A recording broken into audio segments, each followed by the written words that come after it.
로마서 10장 1절부터 4절 우리 먼저 교독하겠습니다. 형제들아, 내 마음에 원하는 바와 하나님께 구하는 바는 이스라엘을 위함이니 곧 그들로 구원을 받게 함이라. 내가 증언하노니 그들이 하나님께 열심히 있으나 올바른 지식을 따른 것이 아니니라. 하나님의 의를 모르고 자기 의를 세우려고 힘써 하나님의 의에 복종하지 아니하였느니라. 그리스도는 모든 믿는 자에게 의를 이루기 위하기 율법의 마침이 되시니라. 9절부터 13절 또 교독하겠습니다. 내가 만일 내 입으로 예수를 주로 시인하며 또 하나님께서 그를 죽은 자 가운데서 살리신 것을 내 마음에 믿으면 구원을 받으리라. 사람이 마음으로 믿어 의에 이르고 입으로 시인하여 구원에 이르느니라. 성경에 이르되 누구든지 그를 믿는 자는 부끄러움을 당하지 아니하리라 하니, 유대인이나 헬라인이나 차별이 없음이라. 한 분이신 주께서 모든 사람의 주가 되사 그를 부르는 모든 사람에게 부요하시도다. 다 같이 누구든지 주의 이름을 부르는 자는 구원을 받으리라. 아멘. 당신의 소원은 무엇입니까? 라는 제목으로 함께 말씀의 은혜를 나누도록 하겠습니다. 여러분의 소원이 있으시지요? 저마다의 각자의 소원과 기도 제목이 있는데요. 저의 소원은 어제 결혼식 주례를 하면서 너무나도 귀한 우리 신랑 신부를 보며 제 자녀의 결혼을 위해서, 배우자를 위해서 기도를 했지만 좀 더 현실적으로 또 실제적으로 그렇게 마음에 감동이 와서 더 우리 자녀의 결혼과 배우자를 위한 기도를 해야 되겠구나라는 다짐과 또 마음의 소원을 갖게 되었습니다. 주님 안에서 정말 좋은 사람을 만난다는 것, 그래서 새 가정을 이룬다는 것, 또 행복하게 살아가는 것만큼 부모의 기쁨이 없잖아요. 그래서 지난 주일부터 한동안 중단했던 우리 자녀 결혼과 배우자를 위한 우리 1000번째 예물을 결혼할 때까지 그런 성령의 감동을 주셔서 우리 또 드리면서 또 작정 기도를 시작을 했습니다. 우리 자녀에게 도전을 주려고 이 사실을 알려줬어요. 그랬더니 나 기대하지 마. 나 결혼 안 해. 현실을 봐. 지금 우리 청년들이 결혼하기 쉬워? 그렇게 자주 얘기했던 그 말 한마디에 하나밖에 없는 외동딸이 결혼 안 한다니 가슴이 털컥 내려앉으면서 내 인생에 손자 손조를 못 보는 건가, 이런 것들이 있었는데, 정작 자기의 결혼과 배우자를 위해서 아빠가 지난주부터 1000번째 하나님 앞에 예물을 적은 거지만 드리고 작정 기도를 시작했는데, 네가 훌륭한 남편을 만나 결혼할 때까지 내가 하나님 앞에 기도하리라 했더니요, 너무 행복해하는 거예요. 그래가지고 카톡에다가 아빠 최고 하면서 하트 이모티콘을 큰 걸로, 평상시에는 작은 건데 결혼 안 하겠다더니 자기를 위해서 기도해 준다고 하니까 1000번째, 그것도 쉬운 게 아니에요. 1000번째 생각해봐요. 1년 365일 3년이 훌쩍 넘는 그잖아. 그게 되게 기뻐하더라고요. 우리 아직 자녀들 중에 결혼하지 않은 우리 부모님들 계시면 지금부터 늦지 않았습니다. 정말 자녀들의 배우자와 결혼을 위해서 이런 기도의 씨를 심으시기를 바랍니다. 최고의 축복기도입니다. 어제 결혼식을 보니 하나님 신실하세요. 이 코로나 전국에 많은 염려가 있었어요. 저도 주례자로서 마음에 부담감이 있었고, 우리 이영미 집사님과 우리 원장님 남편 말할 것도 없죠. 신랑 신부도 많은 고생을 했고요. 근데 순적하게 제가 예식장, 호텔이든지 전문 예식장에서 주례를 하면서 이렇게 교회에서 예배, 그 결혼식을 하는 것 같은 조용하면서도 그렇다고 너무 경건하지 않은, 너무 편하고 너무 좋은 분위기 속에서 결혼 예식을 한 적이 없어요. 하나님이 우리 기도에 응답하셨구나. 하나님 신실하시구나. 그래서 우리 믿지 않는 우리 이영미 집사님 형제들 반응을 보니 너무 좋았다는 거예요. 결혼식. 그러면서 하나님이 함께 하시는 걸 예배식으로 결혼식을 했으니 찬양 같이 부르고 축복기도 듣고 말씀 겸 주례를 들으면서 마음에 감동이 오지 않겠어요? 거기서 하나님의 존재를 경험하는 거죠. 다 기도의 능력인 줄 믿습니다.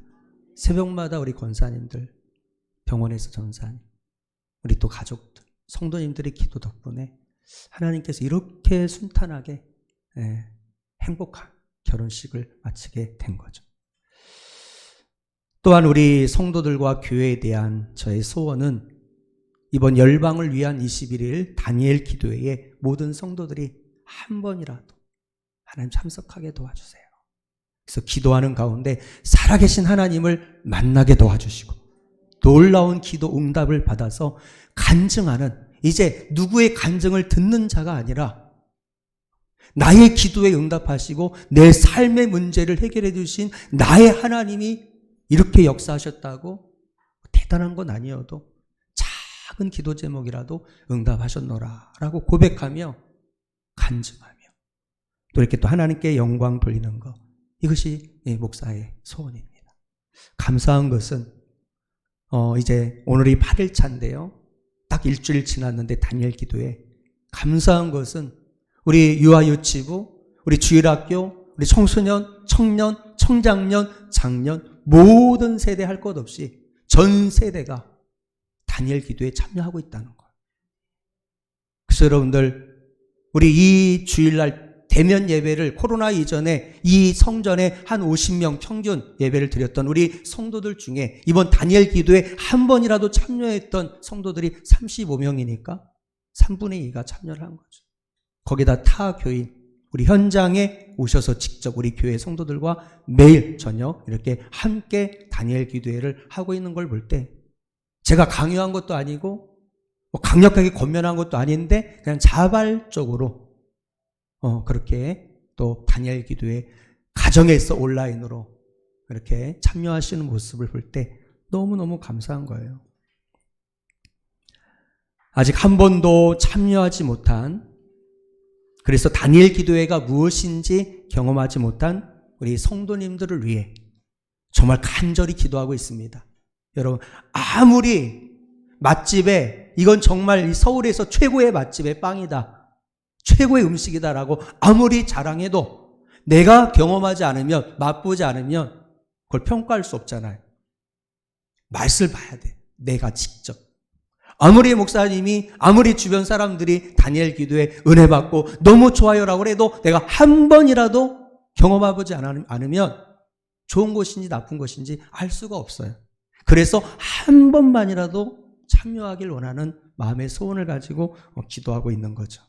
그래서 꼭 한 번 이상 참여하여서 다니엘 기도회의 강력한 DNA가 이번 2020년 우리 3년째 우리가 다니엘 기도회에 참여하고 있는데요. 저는 바라기는 이번 2020년 다니엘 기도회는 전 성도 전원이 한 번 이상 참여하는 기적이 일어나게 도와 주옵소서. 그래서 내년도부터는 1년 전부터 기다리는, 기대하는, 여러분들 11월 1일 첫째 날 성령께서 역사하셔서 가정에서 유튜브로 온라인 기도에 참여했던 우리 최희숙 성도가 방언을 받았습니다. 성령의 역사인 줄로 믿습니다. 장소가 중요한 게 아닌 거예요. 하나님의 은혜는 지금도 흘러가고 있는데 준비된 마음만 있으면 누구든지 하나님께서 만나주세요. 그래서 여러분들 기도의 불이 우리에게 임해야 될 줄로 믿습니다.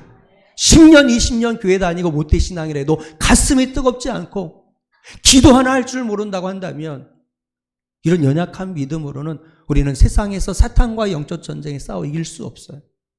삶의 여러 가지 문제의 파도를 이길 수 없어요. 이 코로나19 팬데믹 상황에 이 믿음을 지킬 수 없어요.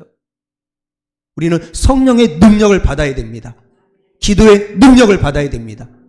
그래서 어떤 상황에서라도 하나님께 매달려 기도하고, 뜨겁게 기도할 수 없어도 유창한 기도를 하지 못해도 우리 마음 중심으로 우리 작은 신음에라도 응답하시는 하나님을 기대하는 믿음, 하나님께서 가정 지켜주세요. 우리 자녀들 앞길 책임져 주십니다. 사업이 아무리 어렵더라도 하나님이 역전시켜 주셔야, 축복의 문을 여셔야 하나님이 사업체를 하나님께서 책임져 주실 것이고, 직장, 취업 아무리 어려워도 우리 하나님께는 불가능이 없잖아요. 그죠? 전능하신 하나님, 신실하신 하나님 믿고 기도하는 거예요. 하나님께서 선하게 응답하여 주시고 역사해 주실 것들을 믿습니다. 그러면 본문에 나오는 바울의 소원은 무엇이었을까요? 자신의 안위와 자신의 평안과 인생의 행복, 성공을 위한 기도였을까요? 아니요. 그의 간절한 소원이 있는데요. 그것은 바로 자신의 동족인 바로 이스라엘의 구원, 바로 민족의 구원, 민족의 복음화. 그것이 오늘 본문에 나오는 사도 바울의 간절한 소원이었다는 거죠. 자, 우리 1절 말씀 한번 볼까요? 1절 다 같이 한번 1절 앞에 나와 있습니다. 읽겠습니다. 형제들아, 내 마음에 원하는 바와 하나님께 구하는 바는 이스라엘을 위함이니 곧 그들로 구원을 받게 함이라. 아멘. 그러나 이스라엘은 혈통적으로 아브라함의 자손입니다. 믿음의 조상 아브라함의 후손들이죠. 하나님께 특별히 선택받은 유일한 민족, 바로 이스라엘입니다. 구약 성경을 읽어보세요. 아무리 읽어봐도 우리가 살고 있는 이 대한민국, 한국이라는 단어가 한 번도 나오질 않아요. 세계 최강대국이라는 미국도 나오질 않아요. 근데 구약과 신약을 읽어보면 이스라엘이 어쩌고 이스라엘. 완전히 신약, 구약 66권 중에 이스라엘이라고 하는 민족의 이름이 그냥 도배를 하고요. 그러니까 정말 이스라엘 민족은 하나님의 특별한 은총과 특별한 선택을 받은 민족이라는 거죠. 그럼에도 불구하고 그들을 구원하기 위해서 친히 유대인으로 이 땅에 오신 바로 메시아, 그것도 위대한 왕이었던 다윗의 후손으로 이 땅에, 이스라엘 땅에 베들레헴 마구간에 태어나신 우리의 구원자 예수 그리스도, 그분이 메시아로 이미 오셨는데 2000년 전에 그들은 그걸 알지 못하는 거죠. 그래서 그들을 구원하기 위해서 오신 예수님을 거부하고 믿지 않고 도리어 예수님을 때리고 십자가에 못 박는 장본인이 되었던 거예요. 그들은 여전히 모세를 통해서 주신 율법이 최고라는, 할례가 구원의 조건이에요. 지금도. 그래서 그러한 믿음을 고집하면서 예수님을 믿음으로 의롭다함을 받고 구원을 받는다는 참된 복음의 진리를 지금까지도 그들은 거부하고 있어요. 그래서 여러분들, 이스라엘 예루살렘 한복판에서 시작된 위대한 예수님의 생명의 복음이 지금 여러분들 이 정말 복음이 여러분들 돌고 돌아서 전 세계 5대양 육제주의 복음이 전파되지 않은 대륙이 거의 없는, 이제 미전도 독속은 여러분 몇천 개 남지 않은 이런 상황에 주님이 다시 재림하실 날이 가까이 오는데 정작 유대인들은 복음을 지금까지 거부하고 있는 것. 그래서 도리어 그들에게 받은 복음을 예루살렘의 복음화, 이스라엘의 복음을 위해서, 복음화를 위해서 선교사님들이 이스라엘 땅에 가는 이런 역전 현상이 일어나게 돼요. 그런데도 지금도 예수님을 거부하고 있는 민족, 이스라엘인 거예요. 그래서 사도 바울은 앞서 9장에서 자신에게 큰 근심이 있다. 너무 마음에 그치지 않는 아픔이 있다. 그건 여러분들 경제적인 문제도 아니었어요. 가정의 문제도 아니었어요. 결혼을 하지 않았으니 부부간의 문제도 아니었어요. 사도 바울의 가슴을 아프게 하고 그 마음을 찢기우는 큰 근심과 아픔이 있었는데 그것은 바로 이스라엘 민족에 대한 구원의 문제였어요. 그래서 로마서 9장 1절 2절에 보면 내가 그리스도 안에서 참말을 하고 거짓말을 아니하노라. 나에게 큰 근심이 있는 것과 마음에 그치지 않는 고통이 있는 것을 내 양심이 성령 안에서 나와 더불어 증언하노니 나의 형제 곧 골육의 친척을 위하여 내 자신이 저주를 받아. 그리스도에게서 끊어질지라도 원하는 바로라. 자, 저를 보세요. 이게 무슨 말씀이에요? 우리 민족이 아직도 예수님을 거부하고 있는데 우리 민족의 구원, 이 백성들이 예수님을 믿을 수만 있다면 차라리 내가 그리스도에게서 끊어져서 불과 유황으로 활활 타오르는 내가 저주를 받아 지옥 불구덩이 속에 빠져도 족하다. 우리 민족만 구원받을 수 있다면. 와, 이게 바울의 소원이었어. 애절한 소원. 여러분, 우리에게 사도 바울과도 같은 한 영혼의 구원에 대한 열망이 있습니까? 우리의 진정한 소원이 잠깐 있다가 없어질 돈이나 세상 명예나 권력의 힘인가요? 우리의 진정한 소원은 영원히 편치 않는 하나님이 기뻐하시는 그런 가치가 있는 그 소원을 우리의 마음속에 품어야 될 줄로 믿습니다. 그것이 바로 아직도 예수님 믿지 않는 우리 남편, 우리 아내, 우리 돌아가시기 직전에 지금 요양병원에 있는, 지금 의식이 있을 때 우리 엄마, 아빠, 우리 자식들, 우리 주변에 있는 우리 지인들, 그 한 영혼에 대한 하나님 아버지의 마음을 가지고 우리가 그 영혼들을 위해서 기도할 때 하나님께서 우리의 마음 중심을 기뻐할 줄로 믿습니다. 바로 그 사람이 하나님을 믿고 예수님의 뒤를 따르는 제자라고 자신 있게 말을 할 수가 있는 거예요. 그런 세상의 부유함과 권력과 성공에 대한 야망을 주님의 십자가 앞에 내려놓는 여러분들 되시기를 바랍니다. 우리의 진정한 행복과 만족을 주질 못해 그런 거예요. 지금 여러분 미국 대선 정말 저는 기도 많이 합니다. 관심 많아요. 매일마다 뉴스로 인터넷 검색합니다. 어떻게 됐는지 지금 결과가 참 끈질기게 결과가 안 나와요. 아주 진이 빠질 정도로. 우리나라 대선도 아닌데. 왜요? 미국이라는 나라는 세계 정치, 경제, 사회, 문화 모든 영역에 중요한 나라입니다.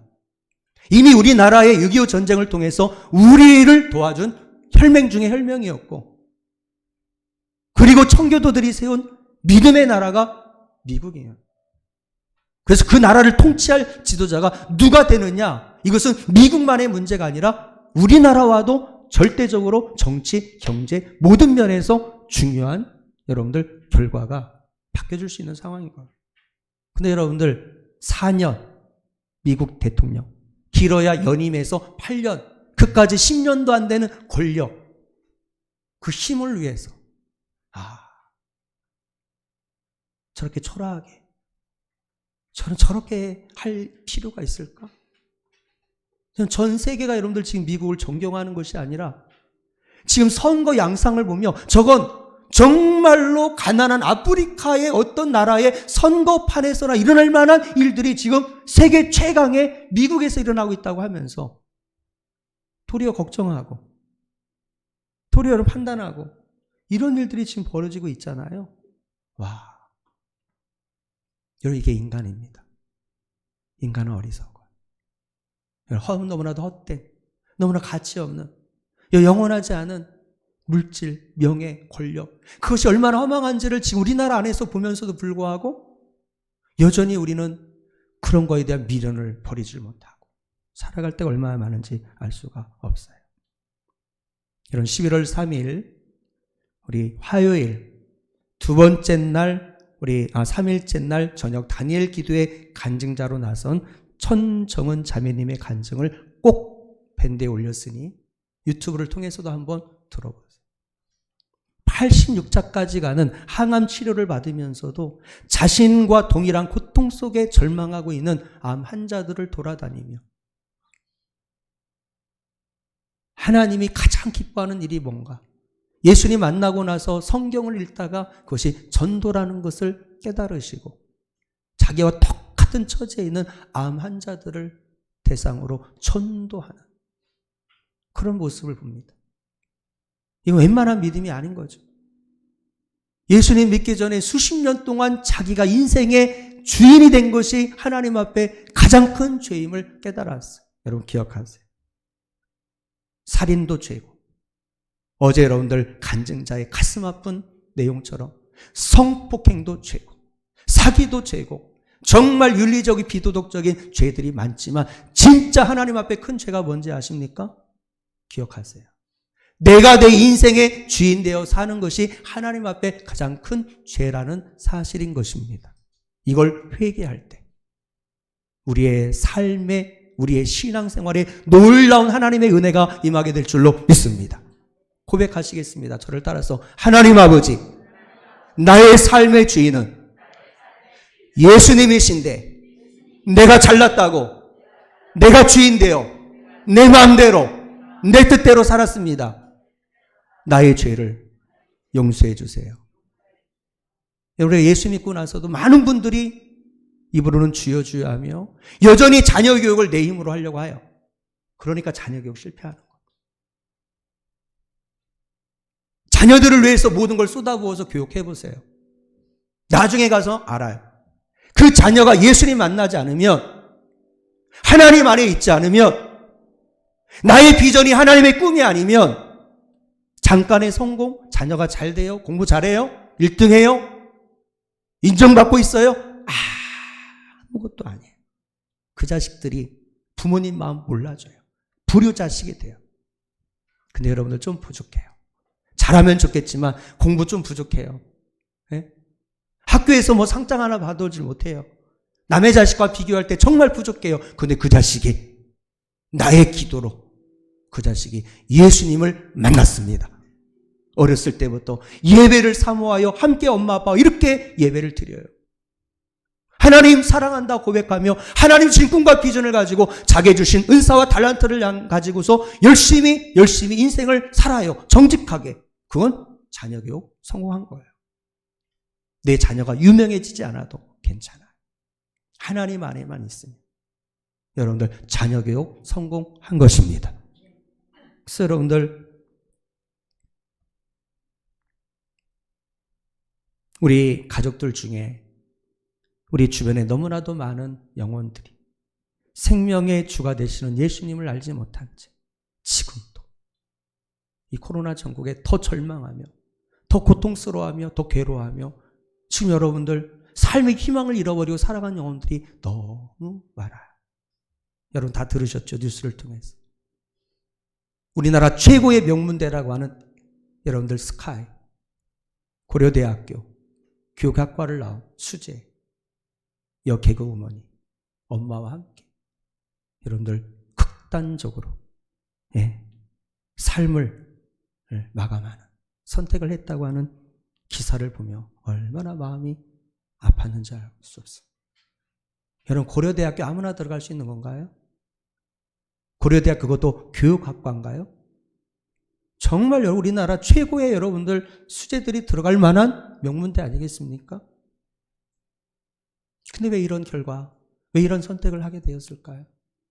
그때 여러분들 그분의 이미지는 너무 착하고 너무 선하고 동료 개그맨들과 많은 주변의 연예계 분들이 인정할 만한 착한 성품을 가진 좋은 분이 왜 그렇게 젊은 나이에 결혼도 하지 못한지 그런 삶의 끝을 맺게 되었는가라고 하는 거예요. 우리가 살다 보면 너무나도 힘들어서 죽고 싶을 때가 한두 번 있죠. 예수 믿고 나서. 제가 예전에 조영기 목사님 간증책을 읽다가 조영기 목사님도 여러분들 저 건물 꼭대기에서 떨어지려고 했대요. 그게 뭐냐면 지금 여의도 땅에 모래사장만 있을 때 교회를 건축하는데 하나님의 비전만 받고 그 교회를 건축하는데 얼마나 커요. 그 규모가. 제가 한강 여러분들 뵈면 아침에 한번 자전거 타고 거길 하는데 웅장하죠. 세계 최고의 교회죠. 70만이 넘는. 수십 년 전에 그 성전을 건축할 때 돈이 없어요. 최자실 돌아가신 목사님과 함께 그 교회를 건축할 때 돈이 없어요. 주님이 주신 꿈만 가지고 했는데 돈이 없어요. 피말리는 거예요. 그러나 여러분들 목사님이 그렇게 성령 충만한 목사님이 그러게 복권도 한번 사봤대요. 복권이라도 당첨돼서 건축원금 어떻게 메꿔볼까. 그리고 여러분들 꼭대기에서 지금 채권자들이 은행에서 막 빚을 독촉하고 내일 얼마를 해야 되는데 또 다음 주에 해야 되는데 돈은 없잖아요.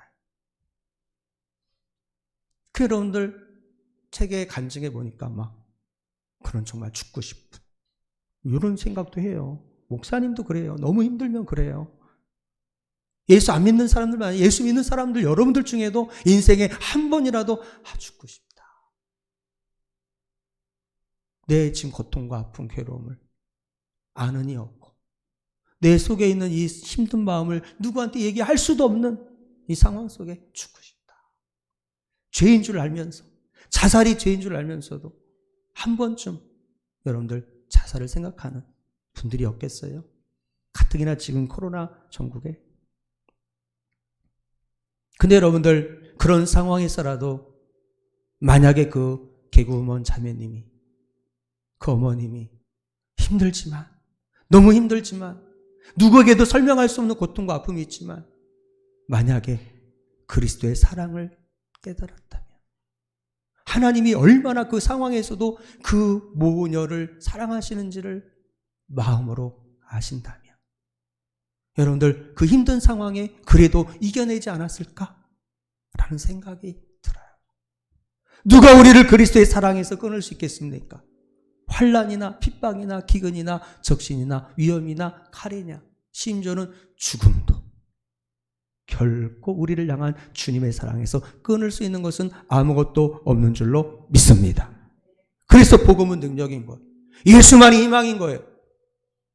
근데 예수님을 알지 못해요. 우리 믿지 않는 가족들, 세상에 온 우리도 예수 믿고 기도하는데도 힘든데 버티기 힘들 때도 있는데 전혀 예수님을 알지 못하는 세상의 우리 가족들, 세상의 영혼들, 그들의 양 어깨에 그들의 여러분들 심령에 억누르는 인생의 이 힘들고 어려운 부분을 어떻게 그들이 감당할 수 있을까요? 얼마나 힘들겠어요? 하루하루가. 우리 택배 기사 아저씨들 얼마나 힘들겠어요? 그들도 한 가정이 가장이고 이제 30, 40대밖에 안 됐는데 그거 생각하면 참 마음이 안타까워. 그래서 여러분들 우리는 아직 주님을 믿지 않는 불신 가족, 이웃들, 민족의 구원을 위해서 우리 또한 거룩한 근심과 아파함으로 그 영혼을 위해서 기도해야 될 줄로 믿습니다. 기도. 그리고 그들에게 진정한 삶의 본을 보여야 해요. 내가 진짜 예수 믿는 사람답게 예수님의 향기를 보여야 되는 거예요. 그래서 그들의 마음의 문이 열리고 그럴 때 그들에게 복음을 전해서 그 영혼들을 절망의 구렁텅이에서 건져내야 될 줄로 믿습니다. 저의 사택 바로 교회 옆에 사택이죠. 빌라에. 그 2층에 여러분들이 운동하시다 다 보셨을 거예요. 워낙 광고판이 화려해서 네일샵이 들어왔어요. 네일샵. 그런가요? 눈썹 이런 것도 하고 막 이런 거. 우리가 사는 3층 301호 2호 옆집과 우리 집에서 문제가 생겨서 옛날에도 그랬는데 또 우리 3층에서 문제가 생겼는지 물이 누수가 되는 거예요. 밑으로. 들어오신 지 몇 개월 안 돼서 싹 인테리어를 깨끗하게 했는데 벽에 물이 줄줄줄. 그래가지고 내려가 보니까요. 양동이를 여기저기 놓은 거예요. 우리 똑똑똑. 얼마나 속상하겠어요. 그런데 손님이 오려고 하겠어요? 너무 속상하죠. 몇 천만 원 투자해서 인테리어 해가지고 이제 정말 기대감을 가지고 네일샵인가 이걸 열었는데 제 잘못은 아니지만 우리 3층에서 물이 누수가 돼서 문제가 생겼으니 너무 마음이 좀 미안하잖아요. 그래서 설비 사장님 우리 건물 관리인이 보낸 분하고 같이 한번 확인하러 갔지요. 그러다 보니까 이제 2층 계단에 누수가 돼서 계단이 불이 안 들어오는 거예요. 2층 불이 계단에. 바로 네일샵 바로 출입문 앞에가 불이 안 켜져요. 저녁에 캄캄해. 낮에도 캄캄. 그 손님이 거기 들어가려고 하면 얼마나 답답하겠어요. 근데 여자 사장님이니까 그걸 스스로 고치기도 좀 그렇고. 제가 늘 마음에 걸리는 거예요. 저도 2층, 3층 갈 때 2층 거치니까 불이 안 켜져 있으니까 캄캄하니까 저거 내가 고쳐줘야지. 내가 남자인데. 그래서 제가 몇 번 시도했는데 너무 높아요. 그래가지고 이게 막 끼려다가 안 됐어요. 그래가지고 사장님한테 아이고 불편하시지요? 의자 좀 높은 거 없으세요? 제가 득은 많은데 우리 교회 이 교체 다 했기 때문에 그리고 의자 높은 걸 해가지고는 어렵사리 옆에서 의자 흔들리지 않게 붙드시고 제가 전구를 갈아드렸어요. 근데 안 들어와요. 왜? 누전이 된 거예요. 물이 흡수가 돼서 자체가 위험하거나 불이 안 들어올 수밖에 없게 된 거죠. 근데 그런 상황이 됐는데요. 그 샵에 물 새는 걸 확인하러 갔을 때 전 처음 봤는데요. 확인을 하고서 나오는데 출입문 안쪽에 뭐가 닥치닥치 붙어 있어요. 부적이 붙어 있더라. 부적이 여러 개 붙어 있어요. 처음 봤어요. 그리고 거기 개업할 때 우리 집사람한테 들었어요. 거기 고사 지내는 걸 들었다고. 돼지머리 딱 놓고 잘 되게 해달라고 고사를 지내. 네, 그런 분이었죠. 그래서 내가 목사 이전에 내가 그리스도인으로서 주변 분들에게 좀 본이 되는 삶을 살아야 되겠다는 생각에 우리 지난주에 우리 양영주 집사 직원들 오셔서 우리 이렇게 뒤에 빌라 분들이 우리 단일 기도하는데 좀 소리가 들린다. 최초로 민원이 들어와서 안 되겠다. 그래서 창문을 다 막는 공사를 했습니다. 피해를 끼치면 안 되죠. 주변 분들에게. 그러던 차에 또 이렇게 전문가들이니까 사정을 얘기하고 우리 사택 1, 2, 3층 등을 세보니 6개인데 그 등을 LED 등으로 다 교체를 좀 해달라. 우리 교회에서 섬기기를 원한다. 해봐야 한 개 얼마 안 돼요. 10,000원 되나? 근데 그걸 우리는 못하죠. 전문가가 아니니까. 그래서 싹 고쳤어요. 그것도 꺼져 있다가 딱 하면 센스 등으로 진짜 센스 있게 하셨더라고요. 2, 3층은. 1층은 켜져 있고요. 여 주인이 저를 만나지 못해 그 이후로 어떤 마음 가지고 있을까요? 그것도 LED 등으로 깨끗하게 또 센스 등으로 해놨어요. 교회에서 섬겨가지고 돈 받지도 않고. 옆에 우리 주차 콘크리트도 마찬가지 우리 교회에서 150만 원 투자해서 해줬어요. 우리 3층도 또 우리 양집사에게 부탁해서 또 십자 LED 등을 이 3층 바로 위에 사무실 있는데 고쳐줬어요. 목사님 청구하세요. 돈 드릴게요. 괜찮아요. 몇 푼이나 된다. 그때 우리 교회를 바라보는 주변 사람들의 시선이 달라지고 있어요.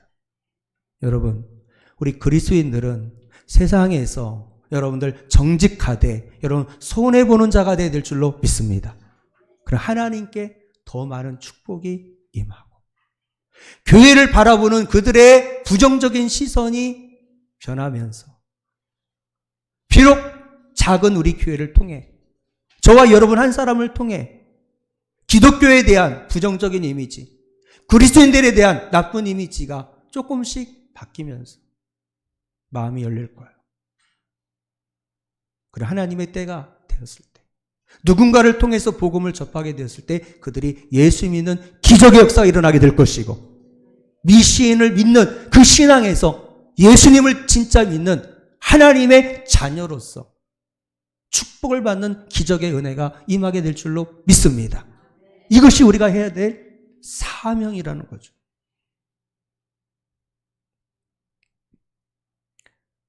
여러분, 두 번째, 우리 속도보다 방향이 중요하다는 사실을 오늘 바울을 통해서 우리에게 말씀해 주고 있는데요.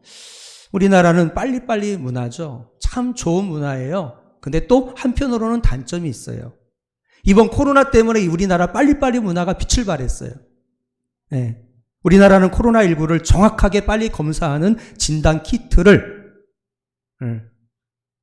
우리 정부와 그다음에 전문가들과 모든 분들이 연합을 해서 그래서 정말 안전한 진단 키트를 빠른 시간에 이것을 만들어냈고 실제 이 진단 키트를 모든 국민들에게 이제는 체크를 해서 지금 전 세계적으로 유례를 찾아볼 수 없는 모든 미국, 유럽 선진 국가들, 일본까지도 1,000명, 2,000명, 10,000명, 20,000명, 10만 명 이상 지금 확진자가 계속 늘어나는 상황에 우리나라는 100명대 미만 왔다 갔다. 이건 정말 적은 수치.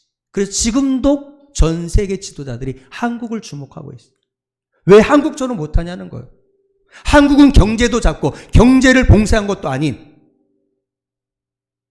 정부와 국민과 의료진들이 혼혈일체가 되어 너무나도 지혜롭게 마스크도 너무 잘 쓰고, 와, 진짜 한국을 따라갈 수 없다. 한국이라는 나라는 도대체 어떤 나라야? 와, 그런 뉴스를 들을 때 막 자부심이 넘치잖아요. 자부심. 하나님의 은혜인 줄로 믿습니다. 이건 여러분들 좋은 문화죠. 빨리빨리. 예, 느릿느릿하지 않고. 근데 또 이게 또 한편으로는 빨리빨리라는 것이 너무 이 아파트를 빨리빨리 대충 짓다 보니 임대 아파트를. 여러분들 내 평생의 아파트에 가서 한번 살아보겠구나라고 들어갔는데 일주일 만에 그냥 천장에서 물이 줄줄줄. 그거 보수해달라고 해서 보수했지만 근본 해결책이 안. 이건 문제가 있죠.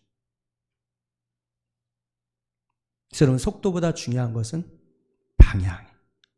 올바른 방향. 네. 여러분들 하나님의 특별한 선택을 받은 이스라엘이 이렇게 올바른 방향을 정하지 못한 채 잘못된 열심을 내므로 그리고 잘못된 길로 빠지게 된 거죠. 하나님의 의를 모르고 자기 의만 내세우면서 하나님의 의에 복종하지 못하는 오류를 범하게 된 거예요. 사실 사도 바울 자신도 누구보다 바리새인이고 누구보다 하나님에 대한 열심이 있다고 그래가지고 하나님 기쁘시게 하려고 그것이 진짜 올바른 방향인 줄 알고 예수 믿는 사람들을 그냥 싸그리 다 잡아서 감옥에 가두고 앞장서서 핍박했던 장본인이 봐도 바울이었죠. 근데 잘못됐다는 걸 알았어요. 다메섹 도상에서 예수님 만나고 난 이후에. 그래서 그런 과거가 있기 때문에 더 동족들에 대해서 안타까워했는지도 몰라요. 그래서 2절에 3절에 그런 이야기를 합니다. 내가 증언하노니 그들이 하나님께 열심히 있으나 올바른 지식을 따른 것이 아니니라. 하나님의 의를 모르고 자기 의를 세우려고 힘써 하나님의 의에 복종하지 아니하였느니라. 예수 그리스도는 모든 믿는 자에게 의를 이루기 위한 율법의 완성이요 마침이 되시는 분이십니다. 자, 4절 한번 같이 읽겠습니다. 다 같이 4절. 그리스도는 모든 믿는 자에게 의를 이루기 위하여 율법의 마침이 되시느니라. 아멘. 설교의 대가인 마틴 로이드 존스 목사님은 말씀하기를 아무리 지성적이고 도덕적일지라도 복음을 떠난 것은 다 거짓이다. 우리가 하나님을 믿고 하나님에 대한 특별한 열심을 낸다 해도 우리의 방향이 복음이 아니면, 복음 자체이신 예수님과 상관이 없으면 그 열심, 그 믿음, 그 방향은 잘못됐다는 거죠. 우리의 오직 유일한 인생의 목표, 삶의 이유, 우리의 진짜 방향은 예수밖에 없는 줄로 믿습니다. 그래서 이 어려운 코로나 상황에 우리의 희망은 오직 복음밖에 없는 거예요. 예수밖에 없는 거예요. 따라서 한번 하겠습니다. 단지 주님이면 충분합니다. 이게 우리의 고백과 삶이 돼야 돼요. 뼛속 깊이 이 복음의 진리가 우리 안에 들어와 있어야 삶의 가치, 신앙의 가치가 돼야 우리가 흔들리지 않아. 변질되지 않아. 끝까지 신앙의 순수성을 우리가 간직하면서 믿음 안에서 우리는 승리할 수가 있다는 거죠. 그래서 여러분들 제가 우리 결혼식을 위해서 저는 코로나 때문에 한 100명이 올까 해서 이미 우리 교회에 있는 웨딩 주보를 제가 만드는데 한 100부가 있어서 100부면 되겠지 하고서 우리 신랑 신부하고 같이 의논하고 순서 정하고 우리 멘트 빼고 넣고 몇 부를 만들어줄까라고 물어봤더니 목사님 한 300부가 필요합니다. 300부? 그렇게 많이 오실까? 해서 다시 기독교 서점에 가서 어제는 100부짜리 3개를 예쁜 거, 아주 심플하고 아주 이쁜 것을 사왔어요. 그때 제가 책을 또 하나 샀습니다. 잘 아는 선한목자교회 유기선 목사님의 시리즈, 페이스북에 수만 명의 친구가 있대요. 페이스북에 매일 올리는 글들을 모아놓은 책 시리즈로 With Jesus, 주님과 함께, 주님과 동행이라는 시리즈의 작은 책들이 묵직하게 있는데 그리스도를 생각하라, 그리스도를 사랑하라, 그리스도를 이게 그분의 아주 주제잖아요. 마음에 와닿더라고요. 그래서 그 3권을 사서 지금 목양실에 놓고 시간 날 때마다 묵상하며 읽어야 되겠다. 라는 생각을 갖게 되는데, 여러분, 주님을 깊이 생각하시길 바랍니다. 주님만 바라보시기를 바랍니다. 그리고 주님에 대한 처음 사랑을 우리는 회복해야 돼요. 그것이 우리의 걸어갈 방향이에요. 이 방향을 놓지 않으면 하나님이 여러분들을 쓰십니다. 여러분 가정을 사용하십니다. 우리 교회 부족하지만 오직 예수님의 꿈을 이루는 꿈 있는 교회가 되어줄 때 주님은 우리 교회를 절대로 버리질 않아. 지금까지 함께 하셨던 주님의 은혜, 주님의 재림하실 때까지 우리 교회를 사용하시고 우리 교회를 통해서 영광 받으시는 역사가 있게 될 줄로 믿습니다. 그래서 늘 힘들고 어려워도 분주함이 있고 답답함이 있어도 따라서 합니다. 주님 사랑합니다. 오늘 이따가 설교 후에 부를 찬양, 주께 가까이 날 이끄소서. 우리 싱어들 음향을 조정해 놓고 해도 와, 얼마나 은혜가 넘치는지요. 다니엘 기도에 은혜 받아 그런지 막 목소리가 절제가 안 돼요.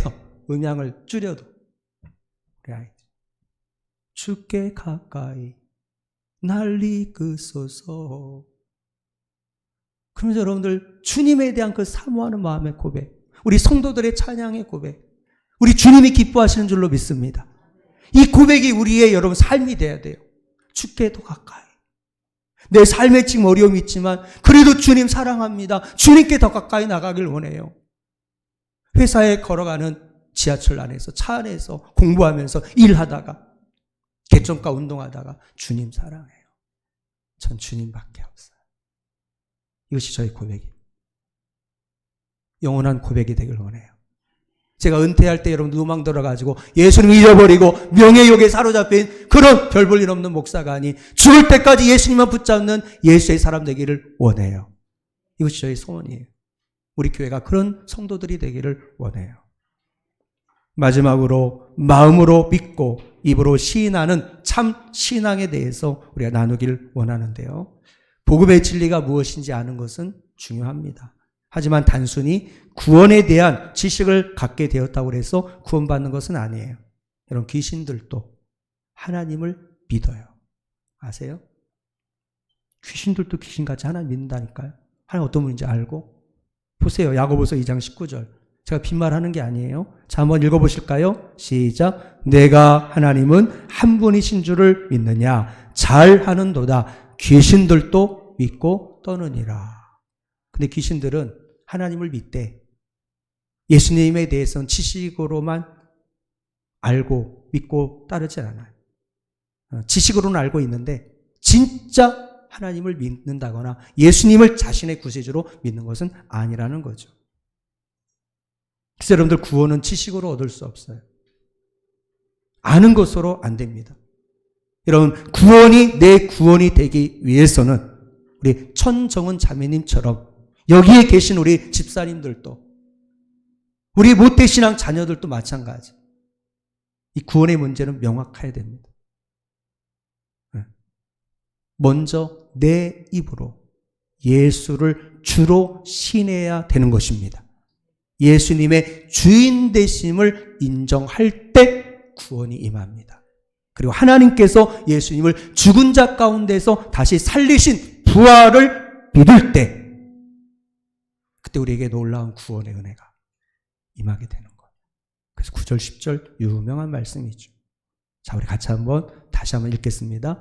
내가 만일 내 입으로 예수를 주로 시인하며 또 하나님께서 그를 죽은 자 가운데서 살리신 것을 내 마음에 믿으면 구원을 받으리라. 사람이 마음으로 믿어 의에 이르고 입으로 시인하여 구원에 이르느니라. 아멘. 여러분, 이 구원에는 유대인, 이방인 차별 없어요.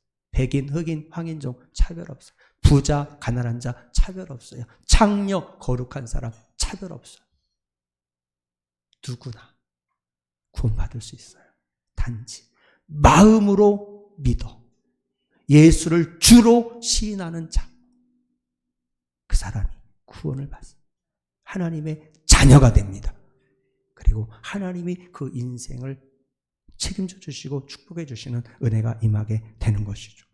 그래서 12절 13절에 유대인이나 헬라인이나 차별이 없음이라 한 분이신 주께서 모든 사람의 주가 되사 그를 부르는 모든 사람에게 부요하시도다. 따라서 합니다. 누구든지 주의 이름을 부르는 자는 구원을 받으리라.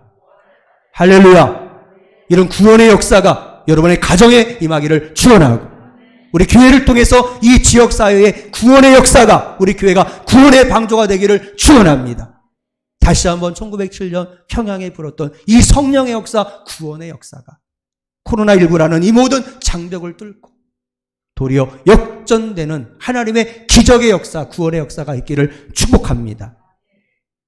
우리 인생의 진정한 주가 되시며 부끄러움을 당하지 않게 하시며 우리의 삶을 풍성케 하시고 부욕케 하시는 예수님을 여러분들은 인격적으로 만나셨나요? 모태신앙을 말하는 게 아니에요. 엄마 아빠한테 들었던 예수님이 아니라 그 예수님을 여러분들 만나셨나요? 우리 지금 TV를 통해서 유튜브를 보시는 분들, 우리 청소년 자녀들이, 청년 자녀들이, 지금 우리 주일학교 아이들, 우리 준홍이, 민준이 너무 이쁘게 앉아있는데 우리 아이들이 예수님을 만나야 될 것입니다. 그럴 때부터 하나님께서 역사하십니다. 나의 꿈과 비전이 아닌 예수님의 비전이 우리 청소년, 청년들, 우리 다음 세대 자녀들의 마음을 휘잡을 때 우리 아이들의 인생은 변화될 것입니다. 그것이 우리의 기도 제목이 돼. 예수님 만나야 돼. 구원받아야 돼. 우리 한 간증을 들려드리고 말씀을 마치려고 하는데요. 에릭 펠만이라는 신실한 그리스도인이 홍콩을 방문했는데 그곳에 사역하던 선교사님이 중국에 수십 년 동안 감옥 생활을 하다 풀려난 중국 지하교회 성도를 만나게 되었습니다. 그의 집으로 안내를 했는데 그의 집에 도착하여 문을 두드리니까 약 60이 넘으신 나이 드신, 너무 고생하여서 60이 됐는데도 이미 할아버지 같은 그 가정에 갔는데 문을 활짝 열어주면서 그 펠만과 선교사님을 환한 미소로 영접을 해서 인사하고 노인의 안내로 방은 작고 초라하지만 깨끗하게 정돈된 집에 가게 된 거죠. 잠시 후에 손님이 왔다고 노인과 나이가 비슷해 보이는 중국 여인이 차를 들고 왔습니다. 그런데 모두가 차를 들면서 함께 이야기를 하는 동안에 중국이 여인과 노인이 서로 얼마나 정겹게 마주보고 있는지. 어제 제가 주례할 때, 반지 교환할 때 신랑과 신부의 눈빛을 봤더니 세상을 다 얻은 거죠. 행복해하는 그 눈빛. 저는 우리 찬호가 이 축가를 그냥 하는 줄 날 몰랐어요. 이 축가 뒤에 지금 앉아 있었기 때문에 세 번째 하는데 막 너무 분위기가 막 업돼가지고 보고 싶었는데 최면상 주례자가 뒤에서 뭔 일이 벌어지고 있는 거야 지금. 나중에 우리 집사람이 영상을 찍었는데 보니까 세상에 신랑이 그 청년들을 친구들하고 이걸 하고 있단 말이죠. 와, 그 서로를 바라보는 눈빛, 우리 이경자매와 찬호 형제의 눈빛, 너무너무 사랑하고 너무너무 좋은 거죠.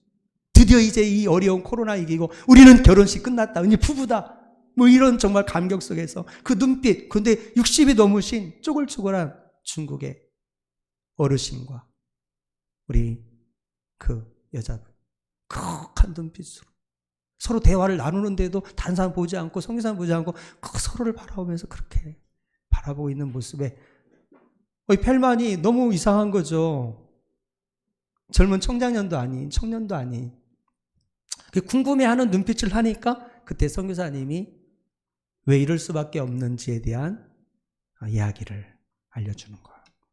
선교사님의 말에 의하면 이 노인은 1949년 신학생 때 지금의 부인과 약혼을 했는데 결혼 하루 전날 중국 공산당들이 신학교를 점령하고 신학생들을 강제 수용소로 끌고 갔다는 거죠. 그리고 30년이 넘도록 감옥 생활을 했는데 믿음 때문에 1년에 딱 한 번 수용소에서 면회를 주는데 그때 약혼녀가 오는 거죠. 그래 참 잠깐의 연애하는 시간을 줘요. 그때마다 약혼녀를 만나게 되었던 거예요. 그때마다 중국 공산당원은 그에게 비아냥거리며 말했습니다. 기독교인들은 말끝마다 예수를 들먹이는데 네가 만일 네 입으로 그 예수를 부인하는 말을 많은 사람들 앞에서 한 번이라도 하면 네 약혼녀와 함께 고향으로 가서 결혼하여 행복하게 살도록 해주겠다. 얼마나 달콤한 제안입니까? 근데 그분의 대답은 언제나 한결같았습니다. 내 입에서 나올 수 있는 말은 예수님은 나의 구세주라는 말뿐입니다. 그리고는 그냥 헤어지는 거예요. 30년 동안. 끝까지 신앙을 지킨 채 30년을 수용소에서 보냈습니다.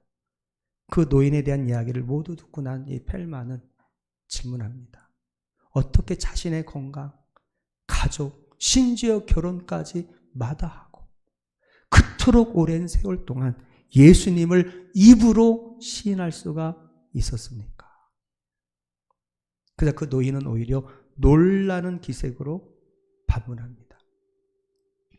예수님께서 나를 위해 치르신 그 모든 사랑을 내가 한 몸에 받았는데 어찌 나의 입으로 예수님을 부인하는 말이 나올 수가 있겠습니까? 라는 고백이죠. 여러분, 결론의 말씀을 맺도록 하겠습니다. 우리의 진정한 소원, 그것은 여러분들 많은 기도의 제목이 있지만 무엇보다도 아직도 주님의 이 놀라운 사랑을 깨닫지 못한 우리 부모, 형제, 남편, 아내, 우리 가족을 위한 여러분들 그 구원을 이루어달라고 하는 것이 우리의 기도 제목 첫 번째 소원이 되어야 될 줄로 믿습니다. 하나님, 이번 다니엘 기도회를 통해 우리 개인과 가족, 우리의 삶에 여러 많은 기도의 제목들이 있는데 여러분 주님 앞에 엎드려 여러분의 마음의 소원을 아뢰세요. 신실하신 주님이 여러분의 작은 신음에라도 응답해 주실 것입니다. 속도보다 방향이 중요해요. 빨리 가는 것이, 빨리 승진하는 것이, 빨리 부자 되는 것이, 빨리 여러분들 세상에서 무슨 세상적인 지혜를 얻는 것이 성공이 아니에요. 끝을 봐야 돼요. 지금 성공한 사람들 부러워하지 마요. 영원한 성공은 이 세상에 없어요. 우리의 영원한 변치 않는 우리의 방향, 삶의 이유, 목적은 예수밖에 없는 줄로 믿습니다. 복음만이 우리의 진정한 가치가 되는 거예요. 그 예수님을 우리가 입으로 시인하고 마음으로 믿었기에 구원을 받아 이렇게 하나님의 은혜 가운데 이 축복과 은혜 속에 살아가고 있는 거 아니겠습니까? 하나님, 예수님을 마음으로 믿어 입으로 시인하는 이 구원의 역사 우리 자녀에게 일어나게 도와주시고 우리 손주들에게 일어나게 도와주시고 하나님, 우리 교회를 통해서 세상에 열방에 있는 많은 영혼들이 이 놀라운 구원의 은혜를 힘입는 축복의 통로로 우리 교회와 우리 자신들을 사용하여 주옵소서. 그런 축복의 통로로 쓰임받는 저 여러분들 될 수 있기를 주의 이름으로 축원합니다.